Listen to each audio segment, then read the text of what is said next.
আমার স্ত্রীর জন্মদিন ও বিবাহ বার্ষিকী ঘটা করে পালন না করলে সে রাগ করে, এক্ষেত্রে আমার করণীয় কি? বেশিরভাগ পারফিউমে অ্যালকোহল মেশানো থাকে, এসব পারফিউম ব্যবহার করে নামাজ পড়লে নামাজ হবে কিনা? তরুণরা কিভাবে দৈনন্দিন জীবনে নবী মুহাম্মদ সাল্লাল্লাহু আলাইহি সাল্লামের মহৎ গুণাবলী অনুসরণ করতে পারে? মার্কেট থেকে কিনে আনা নতুন কাপড় না ধুয়ে নামাজ পড়া যাবে কিনা? এআই দিয়ে প্রাণীর ইমেজ ক্রিয়েট করা যায় আছে কিনা? যে নারীরা কথায় কথা অভিশাপ দেয় তার বিধান কি? আমি একজন ইমাম, মহল্লা থেকে যে খাবার আসে তাই খাই, অধিকাংশ মানুষের ইনকাম সোর্স হারাম, আমার করণীয় কি? বন্ধুদের সাথে মজা করে কি মিথ্যা কিছু বলা যায়? ব্যাপারে শরীয়ত কি বলে? যে সমস্ত প্রশ্ন ইতিমধ্যে চলে আসছে, আমরা সেগুলোর উত্তর দেওয়ার পালায় প্রবেশ করি। বেশিরভাগ পারফিউমে অ্যালকোহল মেশানো থাকে, এসব পারফিউম ব্যবহার করে নামাজ পড়লে নামাজ হবে কিনা? প্রথমত এই অ্যালকোহল যেটা থাকে এটা পাক না পাক নিয়ে ওলামাদের মধ্যে নানামুখী বক্তব্য রয়েছে। দ্বিতীয় কথা হলো যে এটা বাষ্প হয়ে চলে যায়, এই জন্য নামাজের ঠিক আগ মুহূর্তে না লাগিয়ে কিছুক্ষণ আগে লাগালেন, একটু গ্যাপ হয়ে গেল, তারপর আপনি নামাজ পড়লেন, এই সারা নামাজ হয়ে যাবে, কোনো অসুবিধা নেই। আর বিশুদ্ধ মত অনুযায়ী এটা আমাদের পবিত্রতার ক্ষেত্রে কোনো প্রকার ছেদ ফেলবে না, অর্থাৎ এটা ব্যবহার করতে পারবেন। তরুণরা কিভাবে দৈনন্দিন জীবনে নবী মুহাম্মদ সাল্লাল্লাহু আলাইহি সাল্লামের মহৎ গুণাবলী অনুসরণ করতে পারে? আমাদের তরুণরা নবী করিম সাল্লাল্লাহু আলাইহি সাল্লামের জীবনী, তার সিরাত, এটা চর্চা করার জন্য তার সিরাতকে জানতে হবে।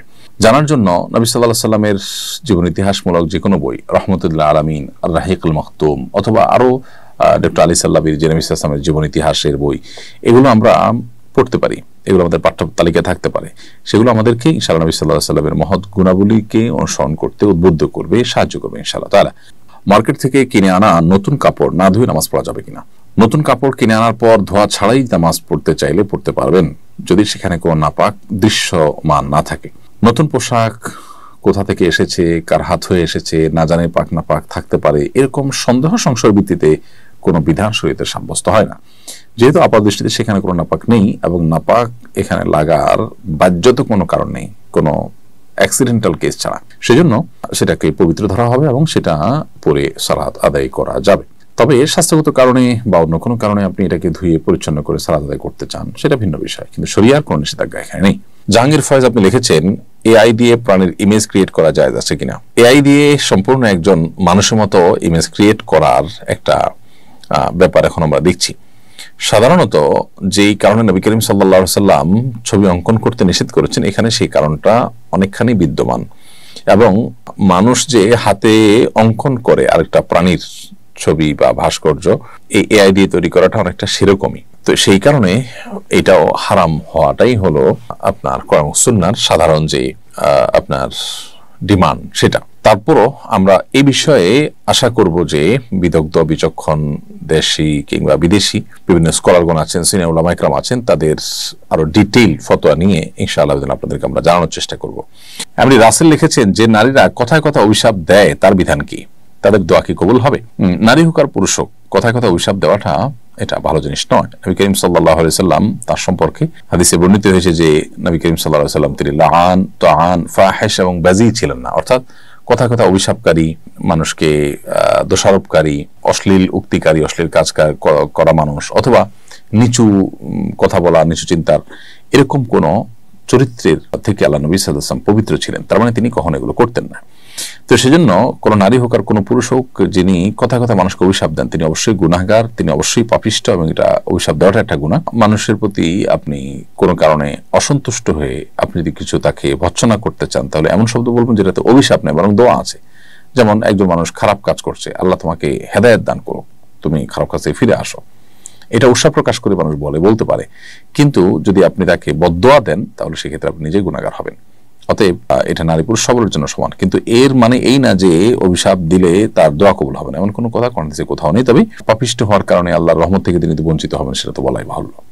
নাজমুল হাসান লিখেছেন, আমি একজন ইমাম, মহল্লা থেকে যে খাবার আসে তাই খাই, অধিকাংশ মানুষের ইনকাম সোর্স হারাম, আমার করণীয় কি? গুরুত্বপূর্ণ প্রশ্ন। ইমাম সাহেবরা বাসা থেকে খাবার আসবে, সেটা খাবে, এটা ব্যক্তিগতভাবে আমার নিজের কাছে খুব ভালো লাগে না।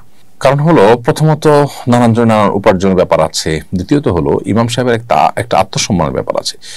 প্রয়োজনে মসজিদ কর্তৃপক্ষ ইমাম সাহেবকে খাবার দাবার বাবদ আলাদা ভাতা দিয়ে দিবেন, তিনি তার মতো করে রান্না করে নেবেন বা খাবার জোগাড় করে নেবেন। বাসা থেকে খাবার আসবে, এটা দেখতে ভালো দেখা যায় না। একটা সময় হয়তো এত অ্যাক্সেস ছিল না, মানুষ তখন এগুলোর উপর নির্ভর করেছে, এখন আলহামদুলিল্লাহ বহু সুযোগ আছে।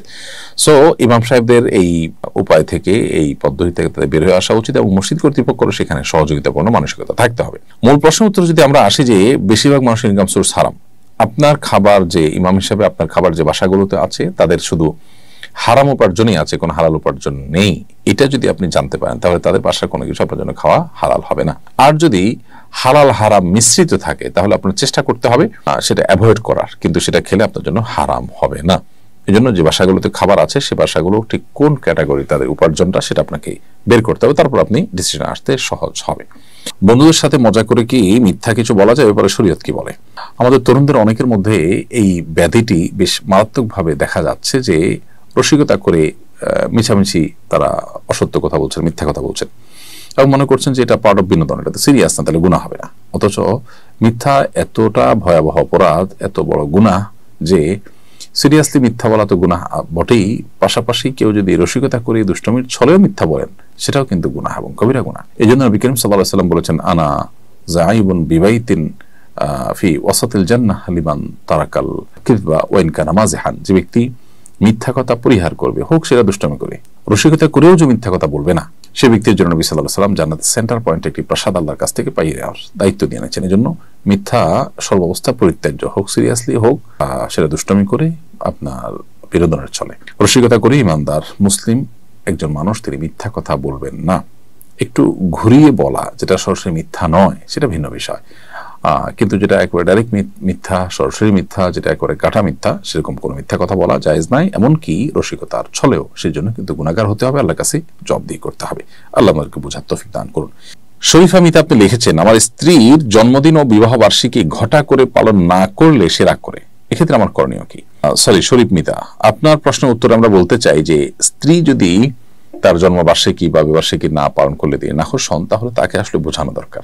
এই সমস্ত আনুষ্ঠানিকতা এগুলোতে বেশিরভাগ ক্ষেত্রে বাইরের লোকজন ইনভলভ হন, সেক্ষেত্রে আপনার স্ত্রীর সৌন্দর্য তারা অবলোকন করেন, সেজেগুজে তাদের সামনে নিজেকে উপস্থাপন করেন। এটা একজন আত্মসম্মান বোধ সম্পন্ন নারী, যিনি বাস্তবতা বুঝেন, অন্য পুরুষরা তাকে দেখে কি চিন্তা করেন সেই বিষয়টি যিনি জানেন, তার আসলে এ ধরনের কোনো বিষয় তার কোনো আগ্রহের জায়গা বা শখের জায়গা থাকতে পারে না বা শখের বিষয় হতে পারে না। সেজন্য আপনার স্ত্রীকে আপনার বোঝানো দরকার। সেই সাথে জন্মদিনের সাথে ধর্মবিশ্বাসের একটা বিরাট সম্পর্ক আছে জন্মদিন উদযাপনের সাথে, তো সেটা তাকে বোঝানো দরকার। যদি একান্ত আপনি না বোঝাতে পারেন, সেক্ষেত্রে আপনি স্ত্রীর এই রাগের কাছে মাথা নত করে আপনি এই কাজগুলো করতে বাধ্য নন। তিনি রাগ করে থাকতে পারেন, অন্য কোনো ভাবে আপনি তাকে কনভিন্স করবেন, তারপর আপনি আপনার অবস্থানে অটল থাকবেন, তবে চেষ্টা করবেন তাকে বুঝিয়ে আপনার যে অপারগতার জায়গাটা সেটা তাকে বোঝানো এবং সে জায়গা নিয়ে আসা। প্রিয় দর্শক, দেখতে আমরা অনুষ্ঠানে একেবারে শেষ প্রান্তে চলে এসেছি, সময় হয়েছে আমাদের বিদায় নেওয়ার। আমরা যে সমস্ত কথা শুনলাম, জানলাম, বুঝলাম, আল্লাহ তাআলা আমাদের সবাইকে আমল করার তৌফিক দান করুন। হাযা মা ইনদি ওয়া আল ইলমু ইনদাল্লাহ ওয়া জাযাকুমুল্লাহু খাইরান। আসসালামু আলাইকুম ওয়া রাহমাতুল্লাহি ওয়া বারাকাতুহু।